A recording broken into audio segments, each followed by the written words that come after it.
Everybody in the world is talking about threat detection, and there are so many myths around it. Today in the studio, we have Karthik Ramakrishnan, Principal SC for the Meta region for Corelight.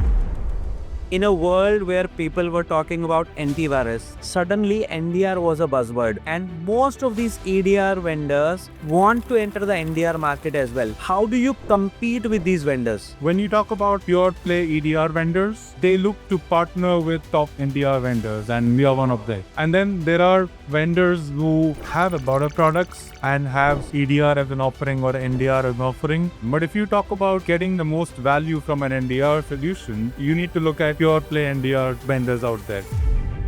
Corelight is only for enterprise customers and not for the mid-market or SMB. That's a myth. We have a customer base that ranges from a security team of no more than 5 people. Corelight can help you get that visibility, help you with threat detection and so on. At the same time, we have customers as large as 1,000 people, and they also get benefit from Corelight. And we have larger customers than that who are monitoring north of 700 Gbps of traffic. They get benefit from that as well.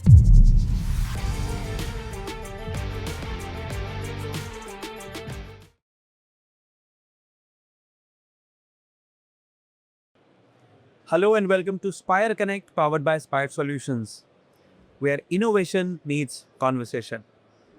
Everybody in the world is talking about threat detection. Everybody is talking about remediation. Everybody is talking about network detection and response. And there are so many myths around it. Today in the studio, we have Karthik Ramakrishnan, Principal SC for the Meta region for Corelight. So what exactly is Corelight? Should NDRs be responsible for doing automated remediation as well? Let's ask all this and more from Karthik. Thank you so much. Happy to be here. Pleasure to be here. Karthik, there is so much going around the NDR as a space. Can you tell me what are the buzzwords going around the NDR market right now? So NDR as a term itself, if you just rewind a little bit, came about probably in the year 2019. I think Gartner wanted to have like a uniform terminology, the acronyms that started with EDR, XDR, and then NDR. Prior to this, it was called NSM, NTA. And it's been around for a while. The term NDR is fairly new, but the technology has been around for a while. So if I talk specifically about Corelight, we are obviously one of the leading providers of NDR technology in the market. And we take a slightly different approach compared to a lot of the modern NDRs. So our approach is very data-centric and evidence-driven. And what we want to do essentially is help cybersecurity teams, security operations, analysts, and so on and so forth to be able to proficiently perform their role, be able to detect threats, be able to respond to them, do their incident response, threat hunting activities, and so on and so forth. So if I can just take you back a little bit into the roots of Corelight, we were essentially born out of an open source project called Zeek. And the code for Zeek was written back in the mid-90s. And it quickly became a golden standard for a lot of the US government departments. Okay. And Corelight was created by the founders of Zeek. So Dr. Vern Paxson, who actually wrote the code for Zeek way back in the 90s at Berkeley University, is still with us. He's head of our research labs, and there are other co-founders. So basically, a lot of the Corelighters in the top execs come from an academic background. So Corelight was created in 2016, 2017. And it's the enterprise version that we take to the market. We still maintain the open source arm. It has a very large open source following. There are a lot of contributors, and we take those inputs and also incorporate it in our enterprise technologies. In a world where people were talking about antivirus, they moved to endpoint detection and response. Suddenly, NDR was a buzzword. And most of these EDR vendors want to enter the NDR market as well. How do you compete with these vendors? So there are two aspects to this. Okay. when you talk about pure play EDR vendors, they look to partner with the top NDR vendors, and we are one of them. The likes of CrowdStrike, for example, likes of Microsoft Sentinel, likes of Google, and so on and so forth. We have a very good integration and partnership with all of these top tier vendors, be it in EDR space or other space. And then there are vendors who have a lot of products and have EDR as an offering or NDR as an offering.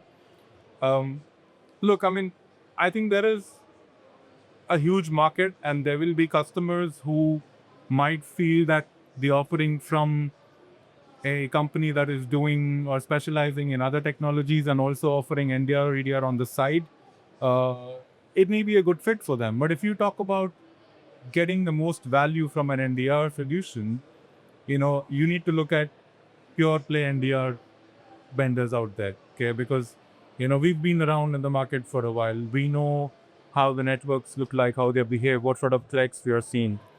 And one of the key elements when it comes to NDR is not just about the alerts and detections. It's also about being able to do proactive threat hunting. Okay, and proactive threat hunting requires good data. I'm sure you've heard the phrase garbage in, garbage out, right? True. So you feed bad data, all you get is bad results, right? So to be able to get good results, you need data. And Zeek Corelight is the best data out there, with 25 plus years of research going into generating that data. So yeah, that would be sort of my 2 cents around.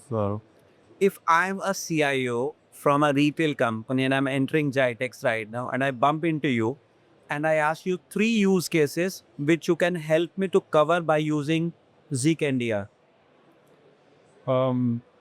So some of our top use cases that customers use us for is looking at command control kind of traffic.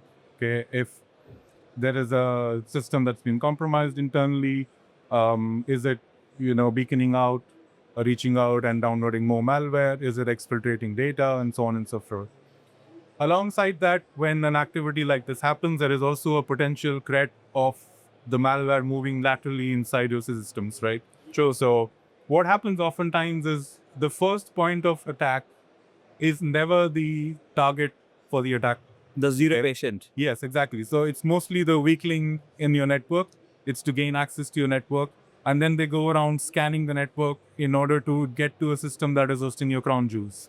Okay. In order for them to do that, they have to move laterally and, maybe get to a domain controller, grab credentials, and so on and so forth, and then go grab your crown jewels. Or for that matter, we've been seeing recently a huge uptick in ransomware kind of incidents as well. Reconnaissance attempts before somebody actually attacks you. So there's a lot of reconnaissance kind of activity that attackers do, scanning for open ports, open services that can let them in into your network. So, and all of these are also MITRE tactics, techniques, and procedures, and we have a wide coverage of those in our platform. Has there been a time where you entered a customer's premise, the customer was in a problem, enter Corelight as the Superman and saves the world for him? I wish. Okay. So what you need to understand is NDR as a technology is best when it is already in the environment, when something malicious is going on, right? So like they say, when is a good time to plant a tree? 20 years ago. Yeah. When is the next good time? Now. No. So if you've already planted the tree, then you will reap benefits of it. That being said, I'm not saying you will not have any benefit from deploying Corelight when you are in a situation, a suspected breach kind of a situation. There might still be activity going on which you can pick up. In fact, to that point, I mentioned you work very closely with CrowdStrike and Mandiant. So they have their incident response teams, and when they get into an IR engagement, their choice of network detection is Corelight. So they, usually take a Corelight box or a virtual machine or whatever they deploy to try and understand what has been happening on the network. Now, this section is called myth or fact. And you have to start your answer by saying it's a myth or it's a fact. And I'll say a couple of lines about Corelight. Corelight is only for enterprise customers and not for the mid-market or SMB. That's a myth. We have a customer base that ranges from, let's say, you have a security team of no more than 5 people. You don't have in-house SOC. It's probably managed by MSSP, for example. Corelight can help you get that visibility, help you with threat detection, and so on. And at the same time, we have customers which have security teams as large as 1,000 people, very mature, and they also get benefit from Corelight. And we have larger customers than that who are monitoring, north of 700 Gbps of traffic, and they get benefit from that as well. Amazing. Good to know that you have a varied set of customers along with you. Yeah. My second statement is Corelight is a luxury to have and not a necessity. Absolutely not. That's a complete myth. As we've seen the threat landscape change and how threats have evolved, and how as defenders we are constantly catching up to what the bad guys are doing, NDR is no longer a nice to have, it is a must have. And I'll tell you why it's a must have. A lot of the recent attacks that we've seen have managed to penetrate through your perimeter defenses. They have managed to get through to your end systems. EDRs haven't been able to pick them up. In a lot of instances, attackers can disable EDR agents. Not every system out there can have an agent. I'm talking about IoT system, I'm talking about IP cameras and so on and so forth. And what do you do then? How do you figure out what's going on? Okay, so you look at the network. Another really unique thing about monitoring the network and capturing traffic on the network is that that's your ground source of truth. Once you've captured that traffic, you have it there. Whereas when we talk about some of the other data sources, and I just mentioned about ADRs and some of the others, if you're capturing from other data sources, let's take Windows logs, for example, going into your SIEM solution, that can also be tampered with by an attacker. And it has happened. It's not a myth. It has happened wherein attackers have come in, they've done what they needed to do, and they've erased the logs, they've erased their footprint. So how do you figure out what went on? So NDR is must have, in my opinion. It's an essential SOC tool. And I'm sure you've heard of the SOC triad that Gartner came up with, where You can tell me more about this. So Gartner came up with the SOC triad 2 years ago, where they talked about key building blocks of a modern SOC. You obviously need EDR. You need a SIEM as a centerpiece that is collecting all the data and letting the analysts do their job, and network telemetry that comes from an NDR. So Gartner calls it a SOC triad.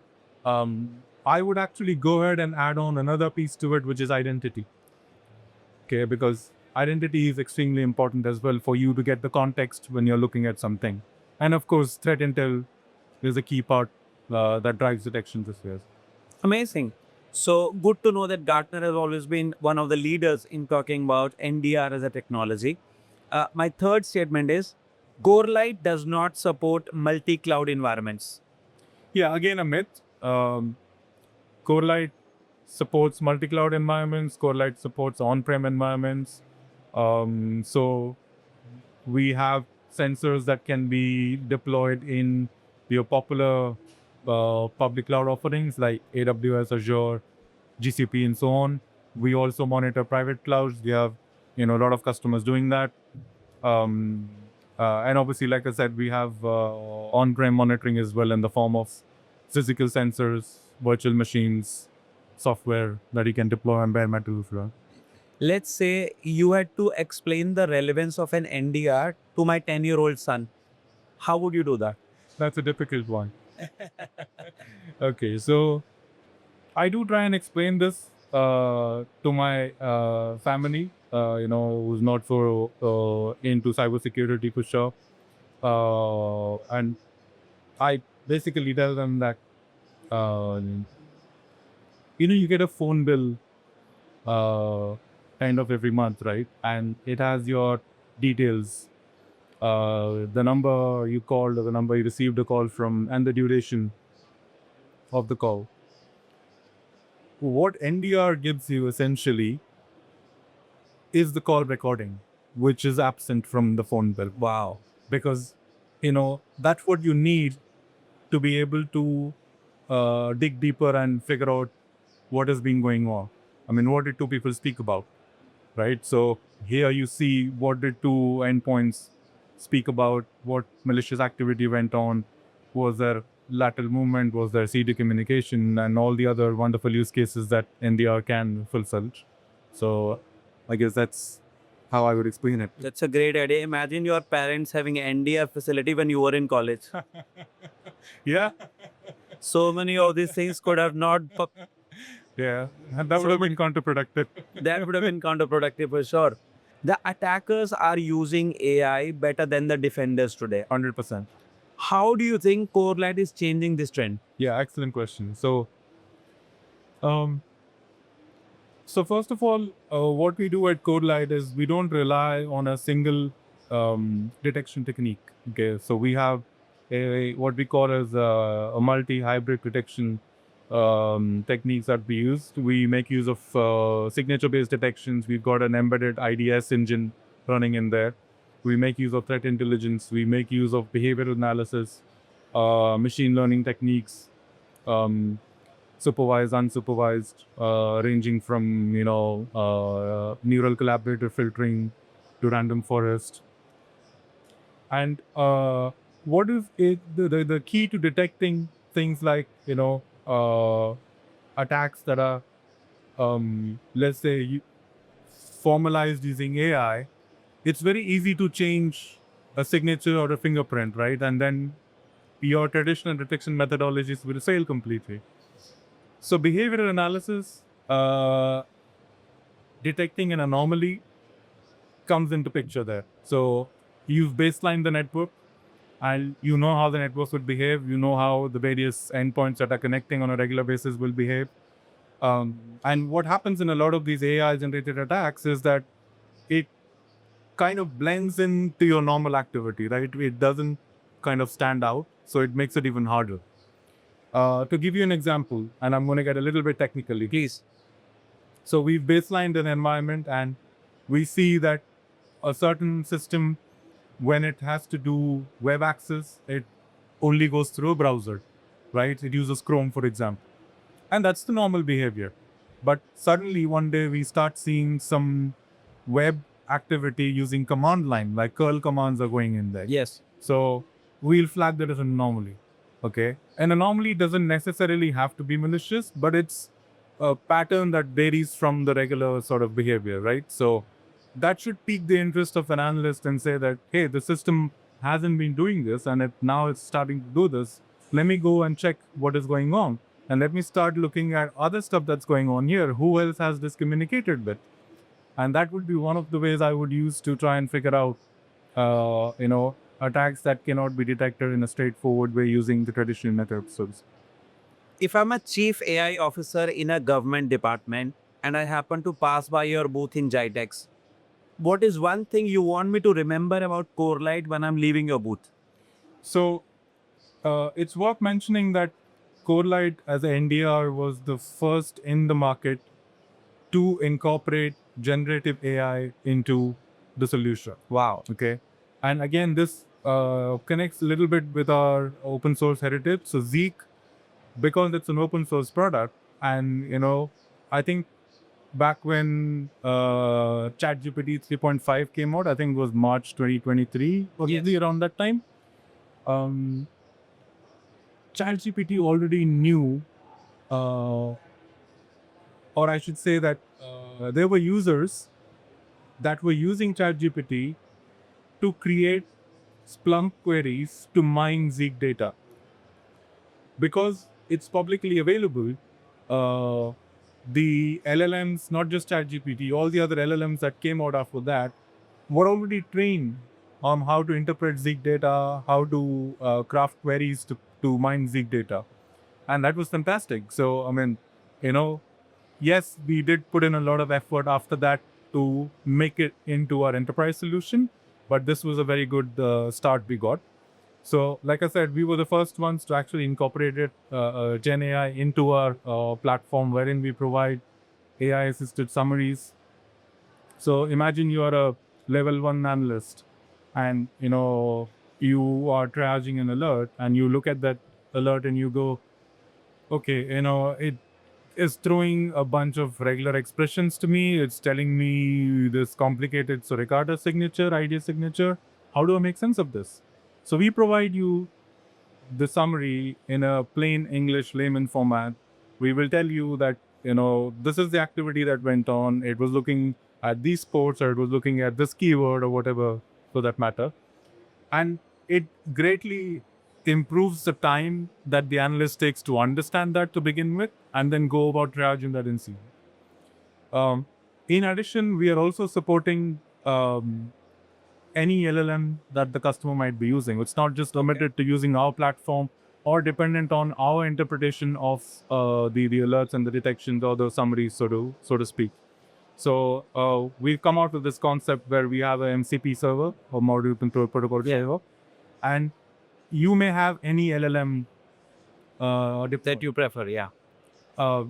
you can use that to mine Corelight data using our playbooks, our prompt books. So, you're not just limited to using the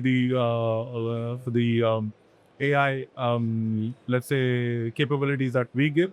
And this again ties back to why we call Corelight as an open NDR, because we provide these capabilities where it is highly customizable and open to use. It's not a black box, and that's what users like a lot about. Looking at the comprehensive way you guys have included LLMs, generative AI, MCPs over there, is it a very difficult solution to manage and deploy? Absolutely not. So um, you will have customers at different levels of maturity, guys. So when we talk about customers using MCP servers and using their own LLM models and so on and so forth, you obviously understand that that customer is at a completely different level of maturity. True. Okay. So, and that's not where every customer is today. These are far and few, right?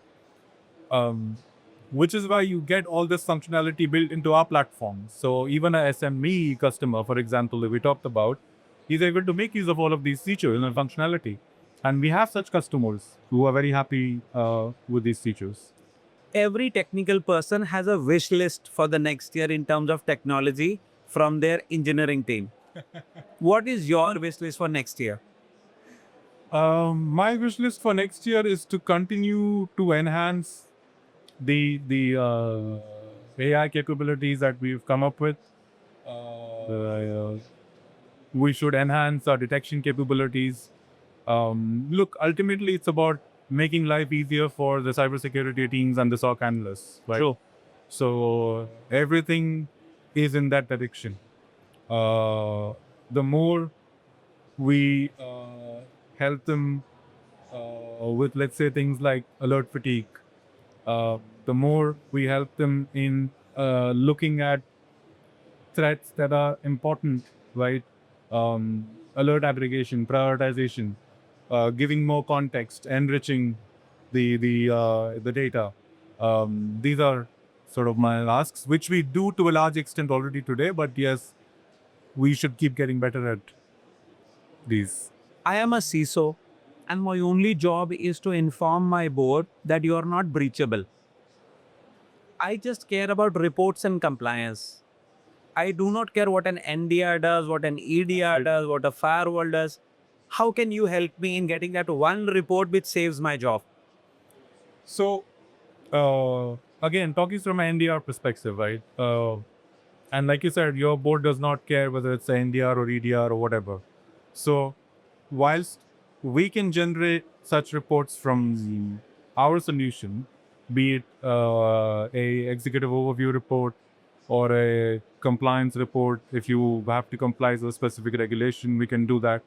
But your best source of truth would be from a centralized platform like a SIEM solution, for example, where you're getting all the data sources. And to the best of my knowledge, all the top SIEM XDR vendors, they have these kind of reports that are available, which you can circulate your executive management, show your, let's say, your security posture kind of a thing, how many, at a high level, how many threats were detected, what kind of threat actors were detected, and so on and so forth. That would be a best place to be. The attackers all have the same objective, to breach you once. We as cyber defenders are fighting for the dollar value as vendors. Assuming your Corelight hat is away for a moment and you are talking to your peers from the industry, what is one message you would like to share with them to increase the awareness around NDR as a solution? Great question. So there was a time when, people used to say, if I get breached, right? And that narrative is completely changed. It's not about if, it's about when you will get breached. And when that happens, there are two things that come into play. One is hopefully you can detect that, right? And when I say hopefully, I don't mean that NDRs don't have the capability to detect that, but I'm saying that all systems, be it NDR, EDR, all systems that play in the detection space may or may not be able to detect it, because you can't humanly detect everything that's out there, which is why we're using automation, AI, and ML, and all those kind of things, right? But still, you could miss that out, okay? So that leads to me to my second point, and I started out by saying that Corelight provides a data-centric, evidence-driven network detection response solution. Why is that important? Let's take some of the attacks that have happened in the past, right? They've gone through all the defenses. The attacker has been there in the network for a while, and they have done what they're supposed to do, either steal, exfiltrate, create havoc, whatever. And we detected after the fact, right? Now, for you to be able to figure out if you were affected or not, you need historical data. You need to be able to retrospectively analyze that and figure out if you were reached or not.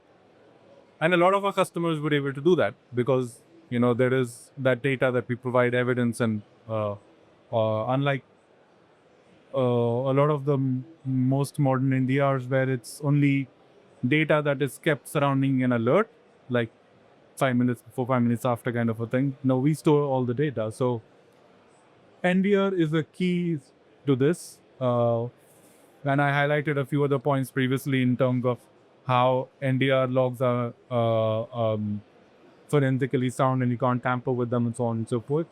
So you need an NDR to detect, proactively threat hunt, and in the event that you get breached, to get that evidence and plug the holes, and then obviously also make sure that you remediate and you're able to make sure that you don't get breached again, sort of a thing. What a valid point. At the end, everybody is breachable. It is just about making that fence a little higher. Correct. For the attackers to climb in. So, Karthik, I have a question. Now, everybody is talking about threat detection, right? And normal perception is EDRs stand for endpoint detection and remediation. And NDR should stand for network detection and remediation. Why do you guys say it is network detection and response, not remediate? Right. Um, a fun fact, I make this joke sometimes that, it's NDR and it's not NDAR, okay, which is automated response, okay, which is what most customers look for, unfortunately, right? So it's not like NDRs do not do remediation. They do remediation to an extent. If I can take the example of Corelight, we integrate with a lot of EDR technologies. wherein you have the ability to isolate a host if you like to. We also integrate with firewalls where you can, isolate the particular IP from communicating outside further.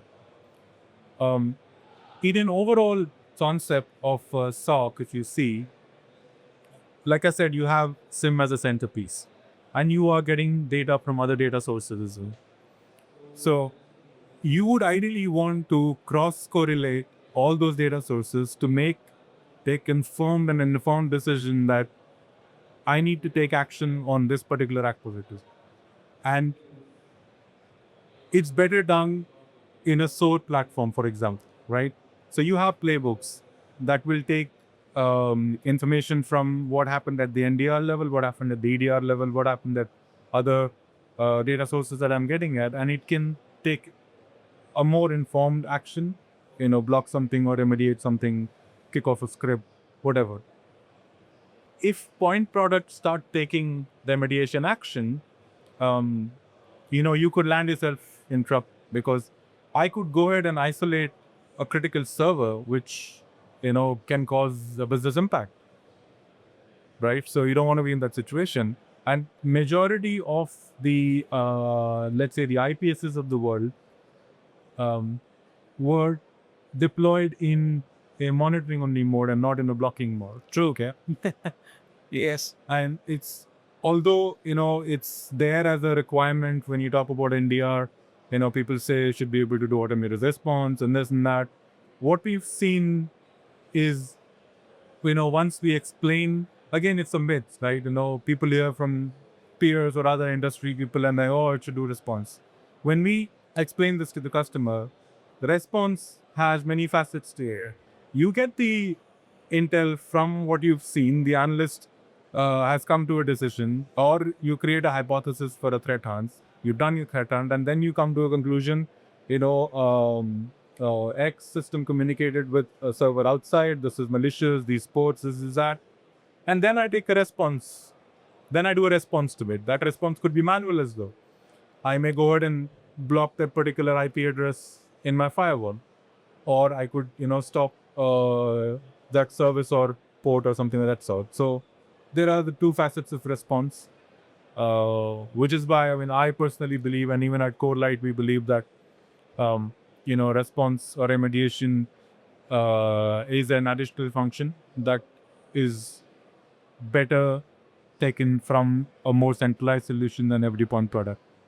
What a valid thought, actually, that yes, the NDR part is critical to feed the right information to your SOC or your SIEM or your SOAR, but to get the right information out in the right format, to get the right response, to get the right remediation is equally important.